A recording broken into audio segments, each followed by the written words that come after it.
야고보서는 예수님의 동생 야고보가 즉 초대교회의 지도자였던 야고보가 기록한 편지이자 성경입니다. 그런데 오늘 말씀 1절을 보시면 야고보는 자신이 하나님과 예수 그리스도의 종이다라고 소개합니다. 예수님을 더 이상 그의 형이 아니라 주님이라고 고백합니다. 그리고 흩어진 12지파에게 평화의 인사를 건넵니다. 여기서 12지파는 이스라엘 사람 유대인을 뜻합니다. 즉 유대인들 중 예수 그리스도를 주님으로 믿은 사람들에게 이 야고보서 편지를 보냈습니다. 먼저 야고보서는 2절에 나오듯이 여러 가지 시험을 만나거든 온전히 기쁘게 여기라 라고 합니다. 여기서 시험이라는 말은 믿음을 단련하기 위해서 하나님께서 주신 시련을 말합니다. 시련은 다른 말로 연단입니다. 역경 가운데서 인내하면서 우리는 그리스도의 형상으로 단련되어 갑니다. 연단됩니다. 이런 고난을 통해 연단 받을 때 인내가 필요합니다. 그런데 인내뿐만 아니라 온전하고 성숙하기 위해서 하나님께서 지혜를 주셔야만 합니다. 야고보서의 뒷부분에서 지혜를 여러 가지로 이야기합니다. 의롭게 대하는 것, 사랑, 평화 등등.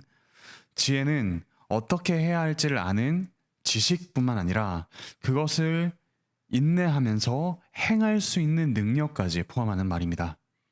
우리는 하나님께 이 지혜를 달라고 간구해야 합니다.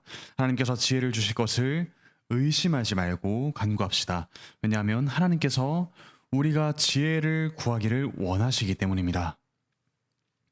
9절부터 11절을 보면 알 수 있듯이 지혜의 중요한 한 가지 면은 이 땅의 부유함과 가난함에 대해서 어떻게 생각하는가 하는 것입니다.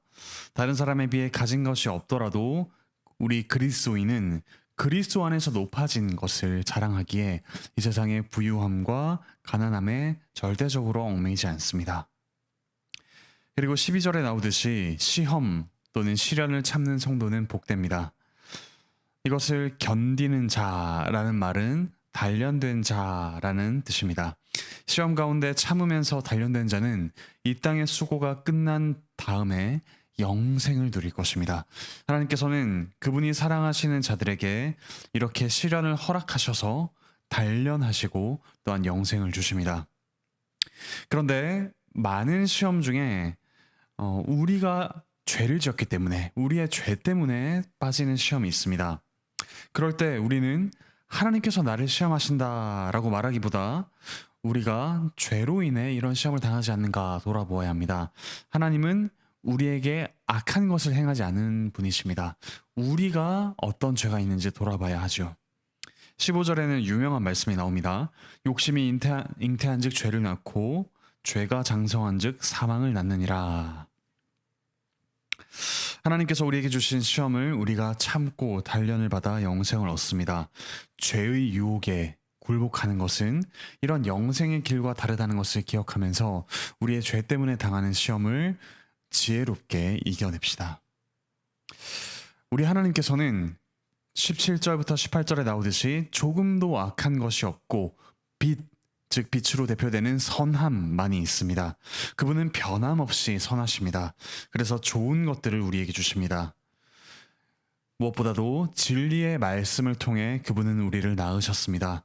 원래 우리는 욕심과 죄로 인해 죽은 사람이었죠. 그렇게 죽어있던 우리를 복음 말씀을 통해 하나님께서 자녀로 태어나게 하셨습니다. 새로 태어난 우리를 하나님이 만드신 만물 중 첫 열매가 되게 하였다라고 이야기합니다. 먼저 믿은 성도들로 이루어진 교회가 바로 첫 열매입니다. 앞으로 더 많은 사람이 이 교회 안에 들어올 것입니다. 그리고 모든 교회와 성도는 하나님께서 만드실 새 하늘과 새 땅에 대한 첫 열매입니다. 천국의 좋은 것이 교회 안에, 성도 안에 먼저 첫 열매로서 이루어지고 있습니다. 이런 생명을 따라서 우리는 성장해야 합니다. 19절부터 21절에 나오듯이 하나님께서는 언어를 우리에게 선물로 주셔서 이 안에서 생명을 누리게 하십니다. 그런데 자기 생각을 성급하게 말하는 잘못을 우리는 쉽게 저지릅니다. 그 전에 우리는 먼저 조용히 들읍시다. 우리 마음에 올라오는 자연스러운 어떤 화가 있을 수 있습니다. 하지만 자연스러운 것이 선한 것은 아닙니다. 성급히 화내지 맙시다. 화내는 것으로 하나님이 원하시는 의를 이루지 못한다고 합니다. 21절에 나오듯이 우리를 다시 태어나게 하신 그 하나님은 우리 마음에 하나님의 말씀을 심어주셨습니다. 악한 본성에 대비되는 말씀을 심어주셨습니다. 그 말씀을 잘 받아들일 때 우리 마음은 부드럽게 되고 따라서 부드럽고 온유한 말을 할 수 있게 됩니다. 그러므로 22절부터 25절에서 권하듯이 말씀을 듣고 잊어버리는 자가 되지 맙시다. 우리 마음에 심어진 그 말씀이 우리의 순종과 행동을 통하여 열매를 맺도록 합시다. 이런 하나님의 말씀은 우리의 행동을 변화시키기에 때로는 우리가 이것이 너무나도 억압적인 것이 아닌가라고 생각할 수 있습니다. 하지만 하나님의 말씀은 우리에게 참된 자유를 줍니다.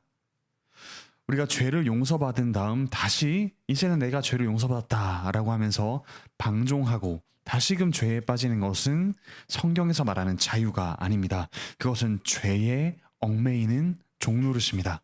선하고 좋은 말씀에 나타나는 이 그리스도의 온전한 모습을 향해 전진하는 것, 그것이 바로 성경이 말하는 참된 자유입니다. 말씀에 순종하여 실행하는 자가 바로 참으로 복된 자, 참으로 자유로운 자입니다. 그 행하는 일마다 복을 받을 것이라고 오늘 말씀 25절에서 이야기하고 또 그보다 앞서 시편 1편에서 노래하는 것이 바로 이 내용입니다.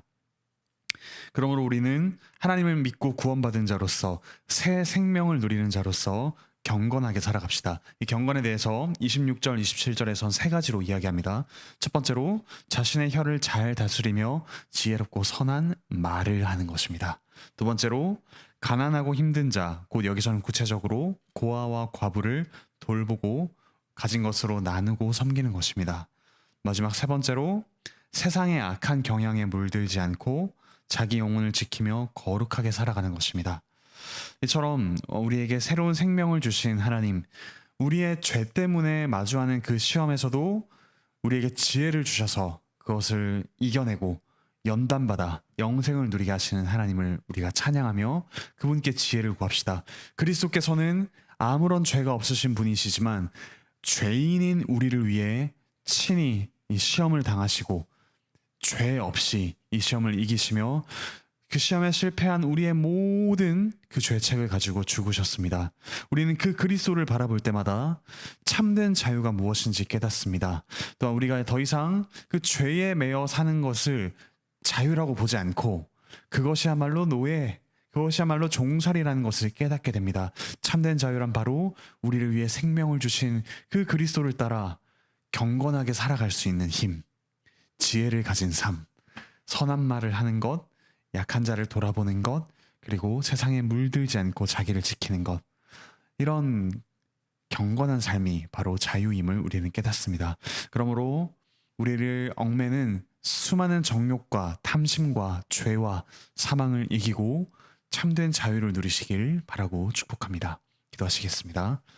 하늘에 계신 우리 아버지 하나님, 참으로 감사드립니다. 죄로 죽었던 저희를 하나님께서 먼저 부르셔서 또한 말씀으로 하나님의 자녀로 낳으시고 저희에게 여러 가지 시험을 이길 수 있는 지혜를 주셔서 연단받아 영생을 누리기에 합당한 자로 빚어가 주시니 참으로 감사드립니다. 그런 저희가 만물의 첫 열매가 되어서 그리스도를 따라 그리스도를 닮아 참된 자유자로 빚어져가는 그런 기쁨을 누리게 하여 주시옵소서. 가정과 직장과 학교에서 이런 믿음의 씨름을 하는 이들에게 주께서 무엇이 옳고 또한 선한지 분별하는 그리고 그것을 행할 수 있는 지혜를 허락하여 주시옵소서.